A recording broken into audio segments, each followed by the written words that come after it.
And let me begin by saying this is not about Bernie. It's not even about Troy or Graham. It is about every person in this room. Because I can't do what has to be done. Graham can't do it. Troy can't do it. The only way we're going to bring about the changes that this country needs is when all of us stand together and fight back. Vermont Senator Bernie Sanders hitting the campaign trail with Graham Platner. This one day after Fox News Digital caught up with the controversial Maine Senate candidate to ask if he had any regrets for appearing to slam a Purple Heart recipient online, saying the wounded soldier was, quote, dumb and didn't deserve to live. Caroline Elliott with more from right here in the Big Apple. Caroline. Yeah, Kevin. Well, this is a U.S. Senate candidate up in the polls and projected to win in November, but he's facing a lot of backlash from past comments he made on his now infamous Reddit account. So by now, we've heard about the Nazi tattoo and what he said he likes to do in a porta potty. But in the latest comment getting attention, he said this about a U.S. soldier. He called him dumb, and then I can't say the rest of that on TV. And he also went on to say that the soldier did not deserve to live. This comment was apparently made about Ted Daniels, who was shot by the Taliban 4 times and then later honored as a Purple Heart recipient.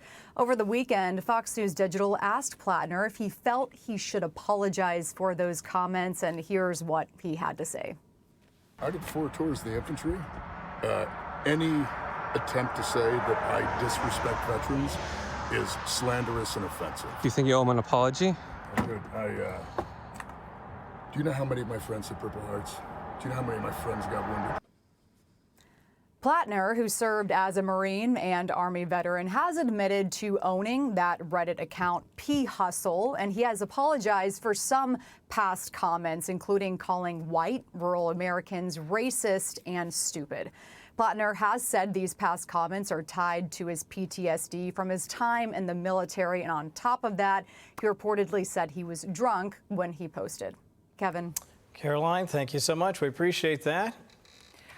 And now, thank you. Let's bring in Washington Times editor-at-large, Alex Sawyer. Alex, thank you for being here. Before we get started here, I want to play something that our own Joey Jones said last night in response to what Graham Platner said to Fox News Digital. Take a listen. A lot of frustration and a lot of dark, crass humor that we use to get through a rough time. What's also necessary is discernment, knowing where to say it. And when you're called out for it because you're so stupid that you put this stuff out on social media, then you better stand your toe on the line and answer for it, and don't hide behind the Purple Hearts of your veterans or the deployments that you had the honor to go on. So, I mean, he had a lot to say, too. It's worth watching. You know, Graham Platner right now is leading Susan Collins in Maine. And you can see the response that comes from the things he said, but it doesn't seem to be moving the needle. No, but I don't trust the Maine polls. I think it's very, very important to remind people out there that Susan Collins was down in polls the same percentage points, I think anywhere from 4 points to 7 points in 2020, when it was, I think, Sarah Gideon that was getting all the coverage. So, you know, I'm hesitant to buy into these poll numbers at all coming out of Maine. In terms of what Joey Jones said, I think it was very similar to what we've heard from, I think it was Rob O'Neill, others who have come forward and said there's no excuse for these types of comments. Blaming PTSD is a cop-out. There was one response that maybe, you know, veterans say things like this because they're jealous that their own service wasn't getting the coverage that others did. I'm not sure if that's really what's at play here, or if Platner is trying to get, you know, some press for his own military benefits, because the state of Maine, it's one of the top 6, I think it is, for veterans voting adults. I think it's like 6 to 10% of the voting population is military veterans. So it's a key demographic that they're going to try to go after. Additionally, you know, I think so is women. That's something that we've seen Collins, even though she is a woman, polling behind him with. So, you know, I think that the more money that she can do on ads portraying these two comments. One, I think he made about sexual assault victims, basically suggesting they need to take some blame. And then, of course, what we're talking about right now with his military comments. Two key demographics that Collins could target in all the millions that she's putting out there in ads in Maine, I think would play to her benefit. Yeah, and we haven't really seen a lot of Democrats out there responding. This seems to be making them very uncomfortable, giving them a lot of heartburn on this. But why wouldn't they come forward and say some of this actually is very offensive? They absolutely should. And I believe there's calls from people like Senator Schumer, Senator Elizabeth Warren to come forward and withdraw their endorsements of Platner. I don't know. I can't speak to this Democratic Party. It's head scratching to me that as our popular vote showed in 2024, the country went to the right. But we keep seeing even Democrats in Maine nominate someone who's further and further to the left.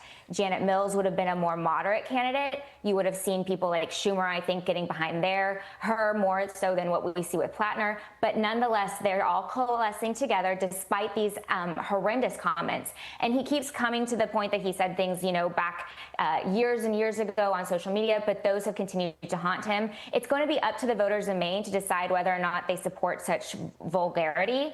And we'll have to see what happens come November. But, Susan Collins, like I said in the beginning, she was down in 2020 polls. Her favorability rating is now just about the same as it was in 2020. She served in the Senate for almost 30 years. I do not count her out. Really? I think that Maine voters will come to her defense. Yeah, Alex, I have a little time left. This whole thing has got me wondering about how much voters out there care about online stuff, some of this behavior. The GOP has its own heartburn with its own candidates in a lot of races as well.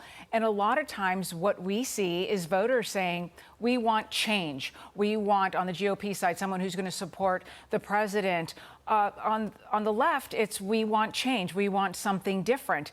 Does any of this even stick to a lot of voters when they decide who they're going to pull for? I think it's a very interesting question. One of the things that I noted in my coverage of the New York City mayoral race was that a lot of comments that had been haunting, I think it's Mandani's wife recently, weren't even covered during the election. So it's interesting now that we do have with this Maine race that at least these were spotted before voters go to the polls to let them make their decision. I don't know if we've seen any candidate, to be honest, that's put things out on social media withstand such scrutiny as we've seen with President Trump. He's, his voters are with him pretty much no matter what he's put out there. I do think that voters can be forgiving when comments are from years ago, when they're from someone when they were in their 20s. I think that they might take it with a grain of salt. Although I did note, those two key demographics in Maine, the military voters, about 10%, female voters, those are ones that you're going to see Susan Collins targeting. And, right now she's down with females. And so we'll have to see what happens, especially if she can play up some of his comments about sexual assault victims. Yeah, okay. We will continue to watch. Alex Sawyer, good to see you. Thank you. Kevin. Be sure to like and subscribe for all the Fox News latest on YouTube and catch full shows streaming now on Fox One.